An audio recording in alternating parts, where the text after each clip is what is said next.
Hey, this is Dave, the Caregiver's Caregiver at caregiverdave.com, coming to you on the number one rated caregiver podcast on the internet, along with my lovely co-host, best-selling author and former mayor of Grover Beach, California, Debbie Peterson. Say, hey, Debbie. Hey, Debbie. Hi, Dave. And we have an especially exciting show planned for you today. We're going to call it Beyond Blind Blaming. Say that fast 3 times.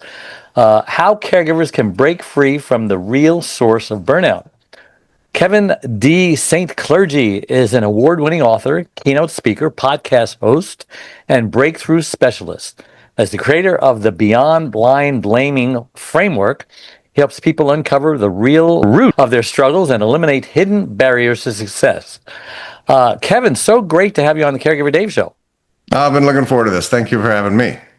Well, let's get right into the questions. Debbie, why don't you start? So I think, for me, first of all, could you just tell us a little bit about what is blind blaming and what made you write the book?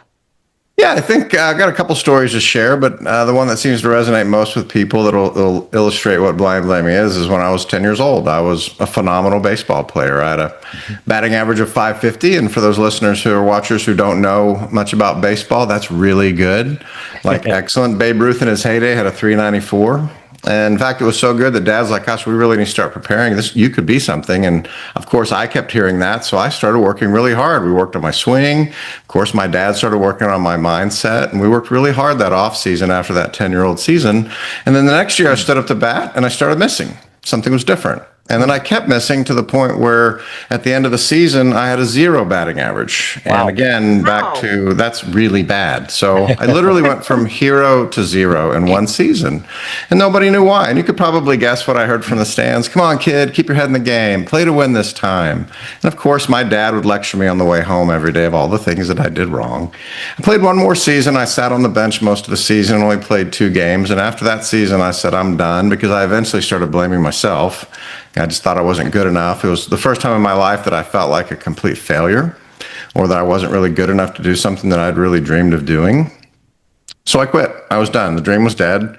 And then Did they call you a choker? No, they called me all sorts of stuff. Yeah, that was the hard part, is just the things I heard from the stands. So especially as a small child. It was a small thing, 10 years old, 11 years old, and 12 years old. It was really tough. And I think even my dad today, he was just in for a visit and was telling about the book and everything else. And he's like, yeah, when Kevin was 10 years old, he's the best ball player I've ever seen. Then his attitude went to, you know what? And I'm like, Dad, you don't even remember what happened. And I'm like, this is what happened. He's like, oh, right. Yeah. We still had a bad attitude. I was like, well, who could blame me? Everybody was yelling at me, telling me how awful I was. But 2 weeks after I quit at a fluke eye exam, we figured out what the real problem was. I just couldn't see.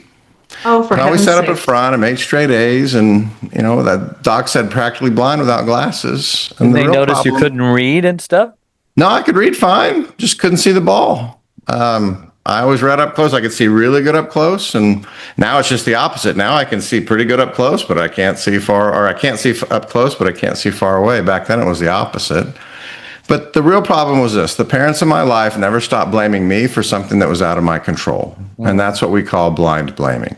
And we found, now I've been a business coach and been coaching businesses and other people for years, life coaching as well. And blind blaming is really at the core of every unresolved issue that people have in their lives and or their business. And it especially to caretakers, because I've been one the last about 5 years until my brother recently took over. So do you forgive all the people that blind blamed you?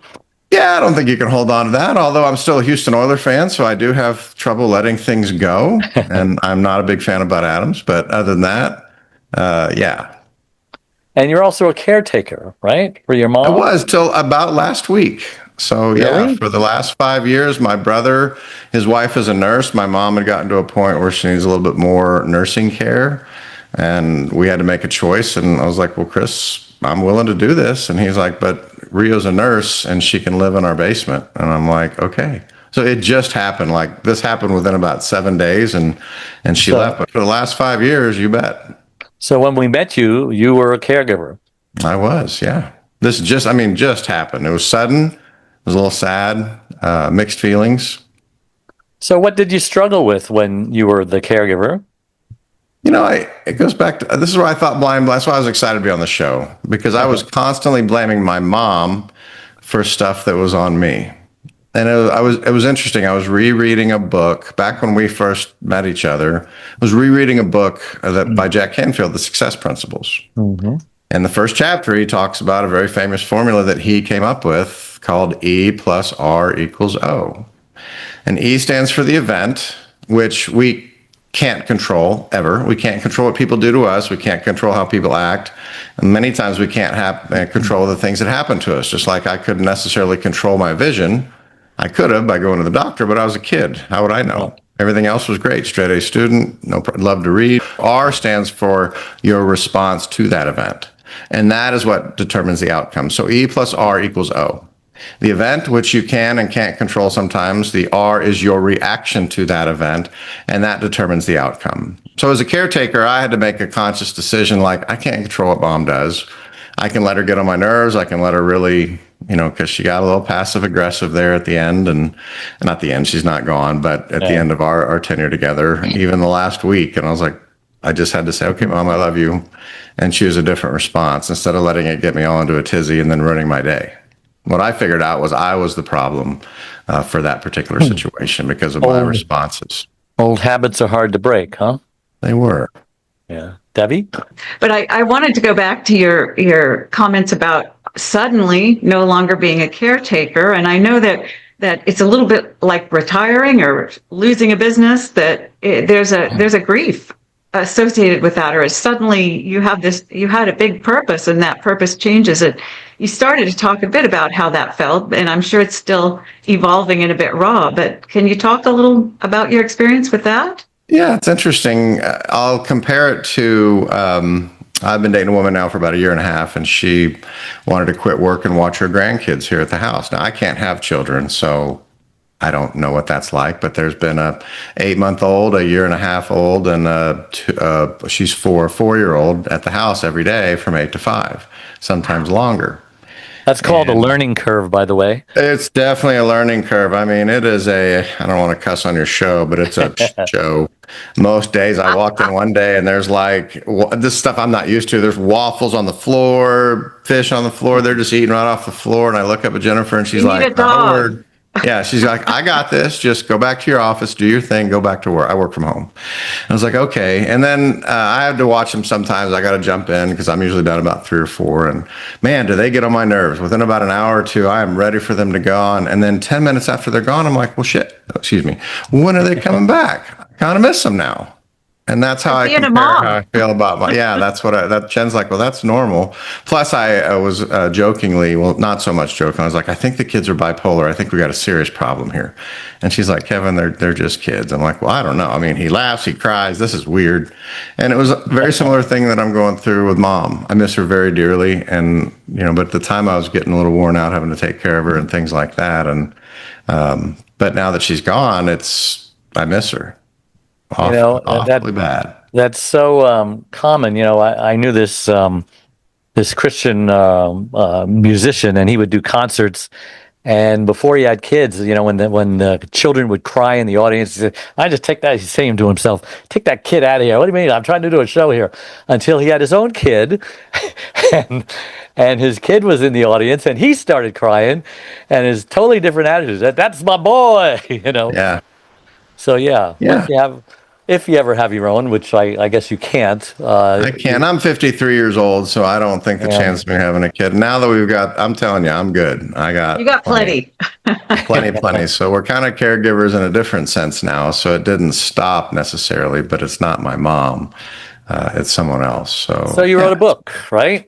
Yeah, and then I wrote the book, which she finally got a copy of. She stopped giving me a hard time because of all the people that I forgot. And what's really funny though is I've started doing the book stuff and promoting it and doing more on YouTube and the podcast. That my coaches have been telling me, look, expect some flack from people, expect some negative feedback.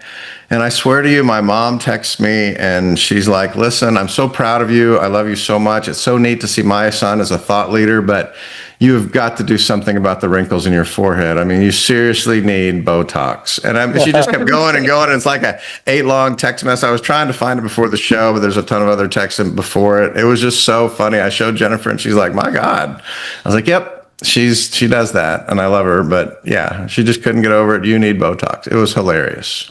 So I There's a never really expected to be easy that funny. solution to that, you know. I love it. You just go down to there's a place on your podcast where you can kind of tell it what to do with your face, and you can tell it to get Oh rid of yeah, wrinkles or put on makeup. So you look great to me. I don't see any wrinkles. Do you see any wrinkles well, on me? thank you. Well, don't look at No, my hands. no, I can do that with Zoom for sure, and they're not that bad. I mean, I don't look 53. At No, least you I look don't feel great. 53. But yeah, it was pretty funny. But that's the stuff that happened as a caregiver too. She would just make these comments, and I'm sure other people go through it. And I really had to sit there and think about, you know what, this isn't her. She doesn't feel good. Because believe it or not, I'm actually an audiologist by training. Hmm. And I've worked with old people. I dispensed hearing aids for several years, and that is the industry where I got my start. Then I became a business coach in audiology, helping audiology and hearing aid Yeah. practice owners be more successful. And we still work with them today. I still got a company that helps us. So we teach people about working with older folks all the time. And we have to teach new staff members who come into that industry, listen,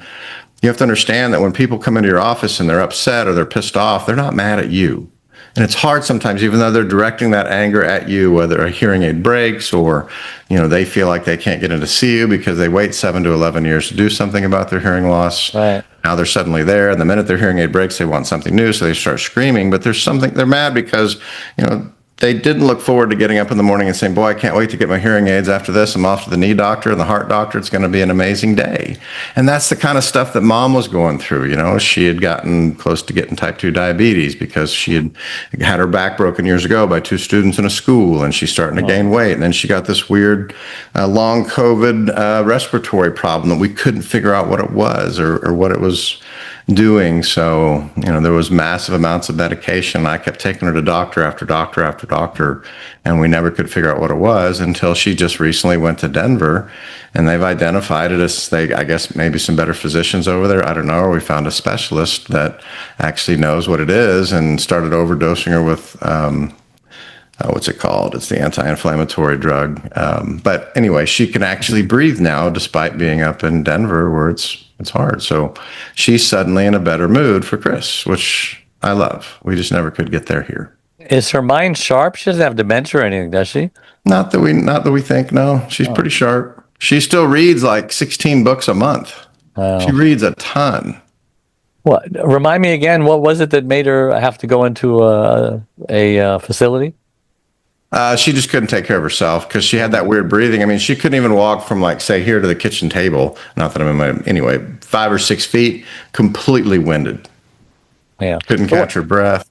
Nothing. So what is the blame loop?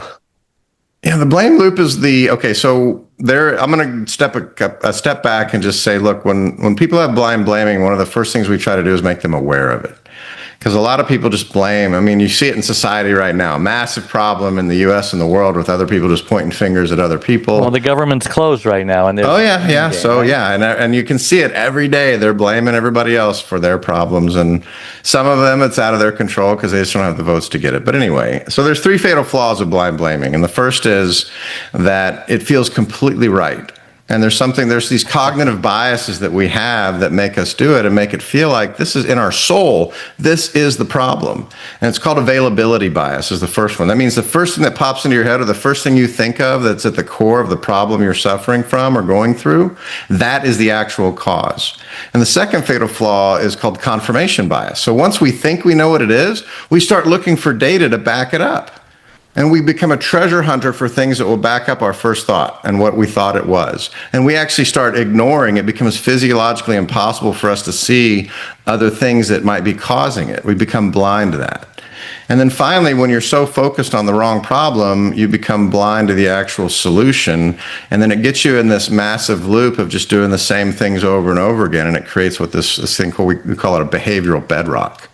Which means if you're blind blaming and you keep solving the wrong problem perfectly over and over again, you get stuck in this blame loop. And then all of a sudden, all the people around you get stuck in the same blame loop as well.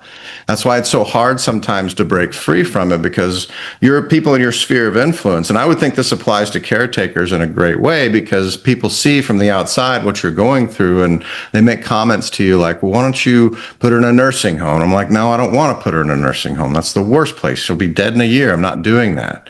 And then they're like, well, you deserve a life too. I was like, well, so does she. I mean, the woman raised me, so I'm not going to sit there and do things like that. At least that's what went through my head as a caretaker. Y'all have worked with a lot more than I have, so I'm hoping that is perfectly normal to go through, but I did. How do you get away from being stuck in that loop?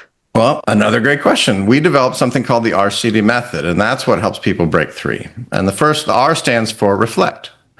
And it's just a very simple question. We go a little deeper in the book and the classes that we teach and my keynotes, but it's one simple question. Is there something else going on that I can't see?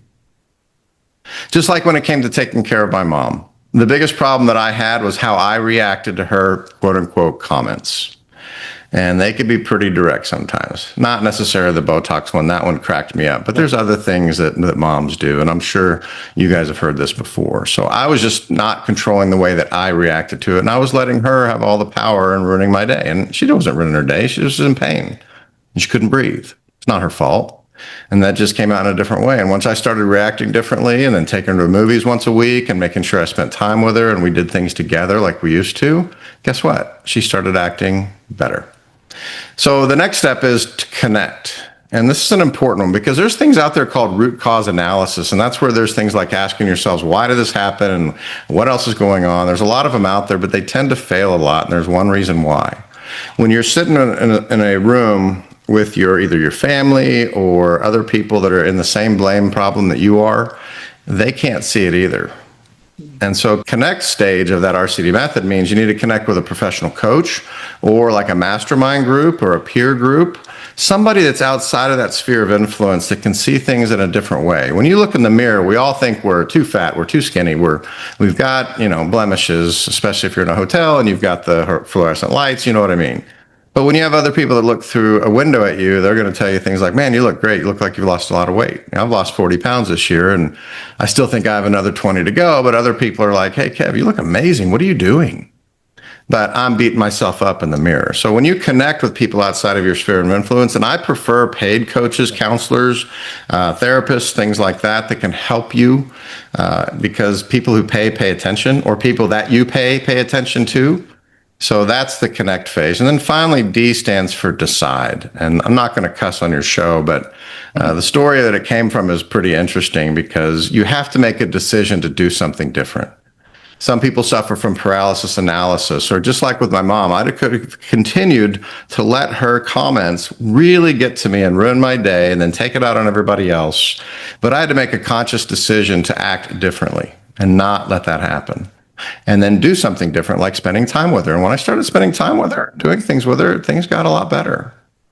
And so the story, though, it's become a thing. I was very nervous about it in the book because I do use some pretty strong language. I'm not that big on using bad language, but the story came from a coaching client that was really debating on what to do with two different people that were trying to loan her money. And she was on a coaching call with me, and she's like, well, what do you think I should do? I was like, well, you've been debating this for a couple of months. I mean, they're going to keep coming back with better offers. And she's like, but what do you think I should do? And I said, well, I think you need to make an effing decision. And I said it just like that. I didn't say effing. I said something else. And she's like, you're right. So a month later, get back on the call with her. And I'm like, well, how are things going? What's going well? And she's like, oh, Kevin, I'm MFDing all over the place. I mean, you completely changed my life. Even my husband's noticed. I'm making decisions. I'm doing this. I'm doing that. I'm doing this. And I'm like, wait a minute, Kayla, who's given me permission to share. What are you talking about? She's like, make an effing decision. I'm doing it. I mean, I've done the research. I found there's other things going on. I mean, I made some mistakes, but I've pivoted and I'm doing so much better. Yeah, MFD's changed my life. And I was like, can I use that in my book? That's amazing. And as nervous as I was about the whole concept and the RCD method, that is what people remember the most. When I'm doing a keynote or we're working with people, or I'm on a podcast and we ask them, what was your big takeaway? They're like, MFD, I need to make a decision to do things different. And so that's it. Reflect. Is there something else going on that I can't see? Connect with somebody outside of your sphere of influence to see if there might be something else going on that you can't see. And usually there is, because your first thing that you think it is can be something completely different, just like my caretaker story. And then decide to do something different. And that's how you break free. It seems to me that if two people are blaming each other, like let's take the government, for example, being closed, sometimes they're both right. Sometimes they're both wrong. Sometimes one is right, one is wrong. What do you do if someone is right, obviously, and someone is wrong, obviously? If you were the negotiator in the government there, I mean, how would you handle this? I think I would ask him one simple question. Do you want to win arguments or do you want to change the world? Because that's what this is about. They're all trying to win arguments and look good and get reelected. They're not concerned with other people at the moment. If they were, we'd be through this. But they keep pointing fingers. From what I see in this particular situation, I think one of the first things you have to do is take 100% responsibility for everything in your life. And I see a lot of people not doing this. And to do so, you got to give up two things. The two things are blaming and complaining. And it's hard. I have a 7-day free challenge it's an app that we developed. You have to go 7 days without blaming or complaining or throwing out excuses. And every time you catch yourself, I don't care what it is, like, God, I don't feel worth a crap today, which I'm sure caregivers go through all the time. I remember when Mom was here, sometimes I woke up and I just did not want to deal with her. That's hard. Ben Franklin's had a challenge. He says, try to go 24 hours without criticizing, condemning, or complaining. I tried to do it. I couldn't do it. Well, here's the funny part. I wrote the damn app and it took me 3 weeks after I finished the app. I was like, I'm going to do this myself and just show people I can do this. And it was really interesting. But I think that's what's happening. Nobody's taking 100% responsibility and they're blaming others and they get in this trap, that blame loop that we talked about. And guilt, too. Guilt comes into play. Absolutely. Yeah. Especially for caregivers, because that's what I went through. I was like, God, and I'm talking to a counselor and a coach that I had, because I had both going through this with my mom, and both of them just said the same thing. Kevin, you're really letting this get to you and ruin your day. You need to take some personal responsibility and do something different. This is way before the book. This has been a couple of years ago when I was really knee deep in the caretaker stage and was really getting almost clinically depressed. One of the things you say is that burnout isn't always about time, it's about meaning. Can you explain a little bit more about that? Yeah, so in that reflect stage, we go through several different areas of people's lives. The first one is health. The other thing that I figured out is that I had low testosterone during all this. And my doctor's like, Kevin, I don't know if this has really anything to do with your mom, but you're not balanced. In fact, I don't even see how you're functioning. And once we got that fixed, all of a sudden I felt 10 times better because I had the energy and my hormones were balanced. So we check people's health because a lot of times people aren't going to the doctor themselves. It's funny how caretakers don't take care of themselves, because I'd quit walking because, again, I was getting depressed. I'd stopped working out. But once I had the energy to do so, it wasn't my motivation. It wasn't even my mom, even though I blamed her. It was the fact that I had low testosterone. I was just getting older. And as you both know, you were doing the blame thing to yourself. Yeah. But the next strand, we call it a obstacle DNA, an obstacle deep nexus analysis. And step 2 is purpose. So I think a lot of times when people are burned out, because I recently just had somebody read the book and come to me and was like, Kevin, you've completely changed my life. And my wife said I had to call you and tell you, and I'm going to give you a testimony. I'm like, great. What happened? And he's like, well, I've been burned out in my job. I'm a fractional COO. I don't know if you guys know what those are, but fractional COOs are when a company gets pretty big, but they don't have the money for a full-fledged, expensive chief operating officer.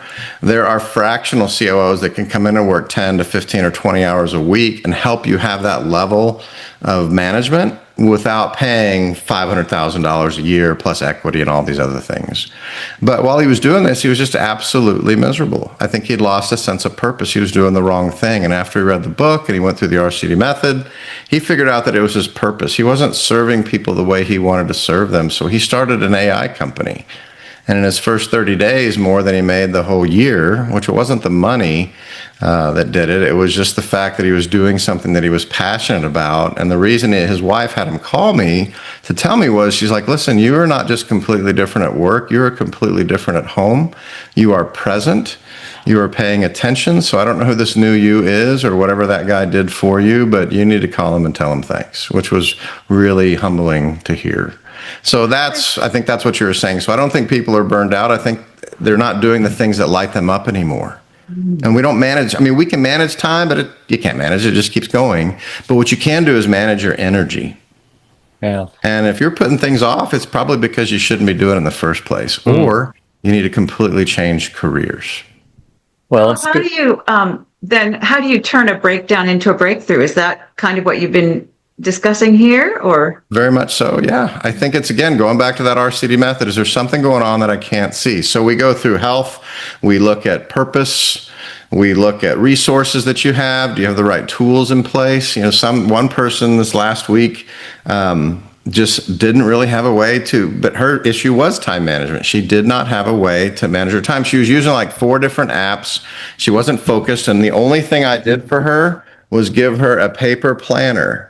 We went back to the old school things of pen and paper. And on our group coaching call this week, she's like, Kevin, I don't think you realize how much that's changed my life. I seem so much more focused. And all it is because when we write on a piece of paper, it activates a different part of our brain. When we actually put our precious cell phones down for, another hour a week or an hour a day, how things can go. So the other thing is relationships. We look at the relationship strand as well. I just recently I'm not a couples therapist at all, but we had a couple, and they're actually in the book, that came back to me recently and thanked me again and referred someone to us. But they came to me like, look, we were referred to you because we're having massive problems. We've been to therapist after therapist after therapist. And I'm like, guys, that's not what I do. I only work with business owners or entrepreneurs. I'm like, but they said you were good. And I was like, well, let's just go through the ODNA process. And we started looking at their health. I was like, how long has it been since you've been to the doctor? And they're like, we haven't been to the doctor in like 5 years. And I'm like, well, guys, you got to have your physicals. You guys are in your early 40s. You got to. And I was like, but here's the thing, have them test your hormones. And it turns out not one, but both of them had low testosterone. I know I sound like a testosterone commercial, but these are just recent examples that I have. But when they got that treated with some very natural pellets and things like that, all of a sudden, all the coaching and counseling and therapy they'd been through started to work because they felt better. So it wasn't their communication, it wasn't their relationship or lack of love. They just didn't feel worth a crap. And I just wonder how many caregivers go through that, where they let their own health slip in their effort to try to take care of someone else. And I think Stephen Covey used to call it sharpening the saw.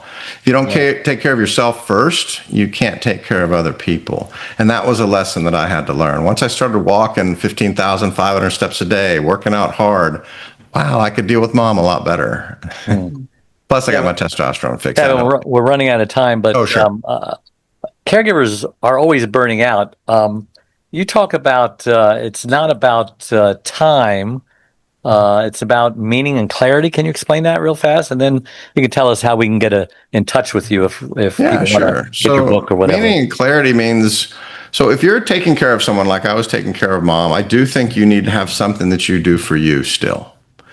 And it's got to bring meaning and clarity into your life. So if you don't know what you want to do, there's got to be some things you do outside of the caretaking. Because I'd quit my hobbies. I quit doing some things I enjoyed. I stopped playing golf. I started playing golf again. Just because I got so focused on how miserable I was.